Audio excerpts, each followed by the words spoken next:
A key concept in prospecting is that of polarization. Your outreach should make your prospects either love you or hate you. There's nothing in the middle where they are indifferent to you.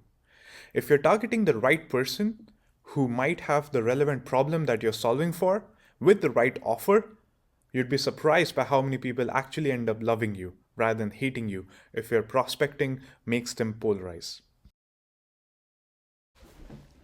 Want some practice preparing for a big sales call that's coming up? I want to do the same. So what I did was I went to ChatGPT and asked it to role play with me.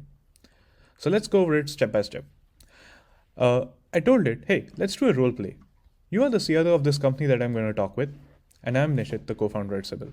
We've just jumped on the call, and so I asked it specifically to be hard-nosed and yet curious so that I can prepare for the worst-case scenario and to make me work hard to get the essence of your pain points and business case out of you.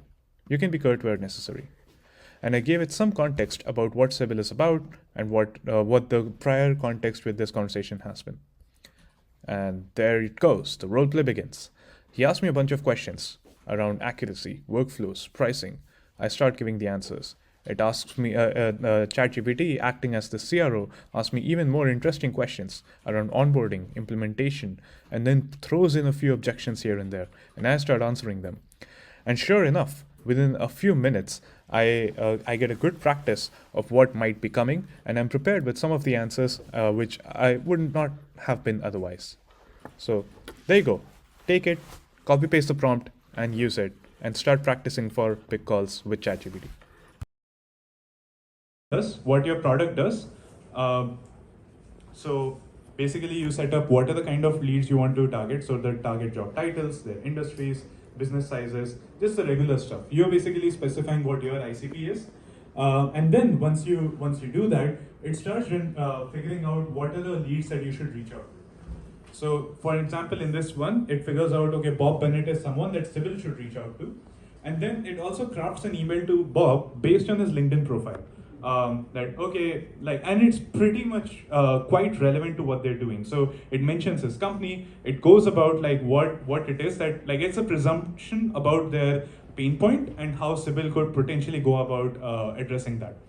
So we found that these emails actually do work pretty well. You can like we found like we booked a few meetings through Luna in the last couple of months ourselves, and so yeah, we kind of love the product and would definitely recommend it. So yeah, here it also allows you to kind of specify what does your company do and what you're looking for.